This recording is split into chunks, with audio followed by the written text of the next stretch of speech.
కార్యక్రమాన్ని సమర్పిస్తున్న వారు ప్రతిభా బయోటెక్, సమర్పిస్తున్న వారు speciality nutrient division Coromandel international limited మరియు పర్ఫెక్ట్ మట్టి మనిషి. కార్యక్రమానికి తిరిగి స్వాగతం.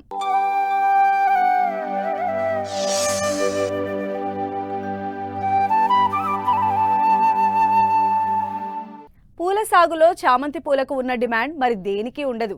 ఈ పూలు లేనిదే ఏ శుభకార్యం జరగదంటే అతిశయోక్తి కాదు. అందుకే అనంతపురం జిల్లా లాంటి ప్రాంతంలో అరటి తోటల స్థానంలో చామంతి పూల సాగు చేపడుతున్నారు రైతులు. పండుగల సీజన్లను దృష్టిలో పెట్టుకుని ప్రతి ఏటా సాగు చేస్తూ మంచి లాభాలు గడిస్తున్న వెంకటాంపల్లి గ్రామ రైతు అనుభవాలు సంక్రాంతి పండుగ సందర్భంగా మీకు అందిస్తున్నాం, చూడండి.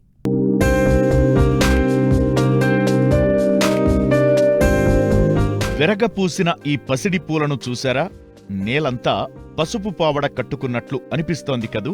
చామంతి పూల కోతలు జరుగుతున్న ఈ విజువల్స్ అనంతపురం జిల్లా నార్పల మండలం వెంకటాంపల్లి గ్రామంలోనిది. ఈ చామంతి పూలను విరబోయించింది రైతు కొర్రకోటి వెంకటేశ్వరనాయుడు. అరటి తోటలు సాగు చేసే ఈయన పండుగల వేళ చామంతి పూలకు ఉన్న డిమాండ్ను చూసి కొన్నేళ్లుగా చామంతి పూలను పండిస్తున్నారు.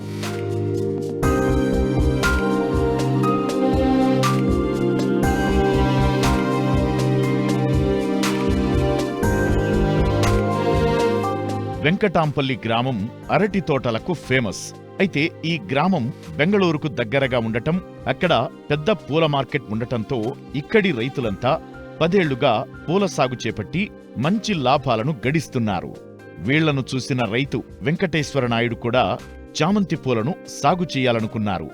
తమిళనాడు రాష్ట్రంలోని రాయకోటి నుండి పూర్ణిమ అనే పసుపు, తెలుపు రకాలను దాదాపు 60,000 మొక్కలను తెప్పించి గతేడాది ఆగస్టు 18న 5 ఎకరాల్లో నాటించారు.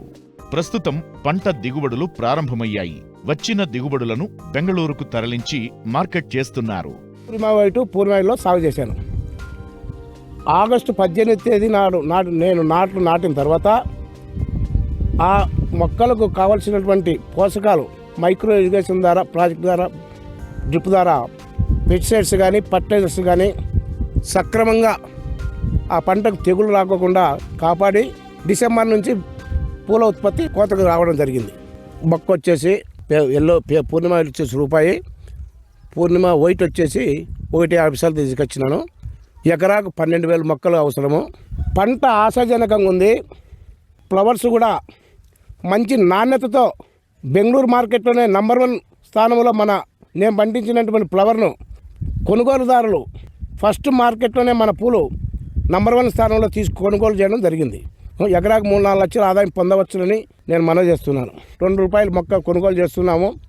అదే కలకత్తా నుంచి సెంటోళ్ళు తీసుకోవాలంటే ₹5-6 ఖర్చు అవుతుంది.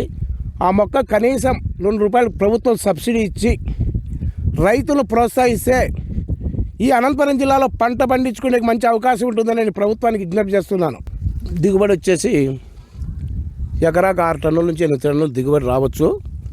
ఇప్పుడు 3 కోతలైంది. ఎకరాకు 3 టన్నులు దిగుబడి వచ్చింది. పూలు వచ్చేసి కేజీ ₹100 అంటే టన్ను ₹1,00,000 వరకు ఈరోజు మార్కెట్లో ధర పలుకుతుంది. చలికి మచ్చ తెగులు కానీ బూడిద తెగులు వస్తుంది. వారానికి ఒకసారి స్ప్రేయింగ్ ఇచ్చుకుంటే చలికి కూడా పంట పండుతుంది, మచ్చ తెగులు రాదు. 2,000 ఖర్చు వస్తుంది. 5 ఎకరాలు ₹10,000 వారానికి మందులు స్ప్రేయింగ్ ఇవ్వాల్సిన అవసరం ఉంది. ఆ రకంగా మందులు ఇచ్చుకుంటే పంట దిగుబడి వచ్చే అవకాశం ఉంటుంది. మా ఈ పూల సాగులో రైతు ఫస్ట్ నేను చేపట్టడం జరిగింది. మార్కెట్ అంటే అనంతపురం జిల్లా కాదు, కర్ణాటక, తమిళనాడు నుంచి రోజుకు ఒక 10 టన్నులు కాదు, 20 టన్నులు కాదు, 30 టన్నుల పంట వచ్చినా బెంగళూరులో కొనేకి సిద్ధంగా ఉన్నారు. మార్కెట్ బాగుంది. బెంగళూరు మన భారతదేశంలోనే పూలకు బెంగళూరు మార్కెట్ నంబర్ 1. ఎన్ని పూలు పండించినా ఉదయం 6 గంటల లోపల మొత్తం అమ్మకం జరుగుతుంది. మేమే డైరెక్ట్ బెంగళూరు తీసుకుపోతున్నాం. అక్కడ 1 కేజీ వచ్చిన మొత్తంలో 10% కమిషన్ తీసుకుంటారు. అమ్మి మనకు ఆ రోజు డబ్బులు ఆ రోజు ఇవ్వగలుగుతున్నారు. సాటి రైతులకు సాగు చేసుకుంటే ముఖ్యంగా ఇది అనంతపురం జిల్లాకు సూటబుల్ పంట. చామంతి 90 రోజులకు కోతకు వస్తుంటుంది. ఈ పంట వేయడానికి రైతుకు ఎకరాకు 60,000 వరకు ఖర్చయింది. అంటే 5 ఎకరాలకు 3 లక్షల వరకు ఖర్చు చేశారు. ఒక్కో ఎకరా నుండి దాదాపు 6 నుండి 8 టన్నుల పూల దిగుబడి వస్తుంది. మార్కెట్లో పూల ధర డిమాండ్ను బట్టి 100 రూపాయల నుండి 200 వరకు పలుకుతుంది. సరాసరి టన్ను పూల ధర 1,00,000 రూపాయలు అనుకున్నా ఎకరాకు 7 టన్నుల దిగుబడి వచ్చినా ఆదాయం 7 లక్షలు. పెట్టుబడి ఎకరాకు 1,00,000 రూపాయలు తీసేసినా 6 లక్షల నికర ఆదాయం అన్నమాట. 5 ఎకరాలపై రైతు వెంకటేశ్వర నాయుడు 5-6 నెలల్లోనే 30 లక్షల నికర ఆదాయం పొందుతున్నారు. అంతేకాదు ఈ పూల సాగు చేపట్టడం వల్ల కూలీలకు చేతినిండా పని దొరుకుతోంది.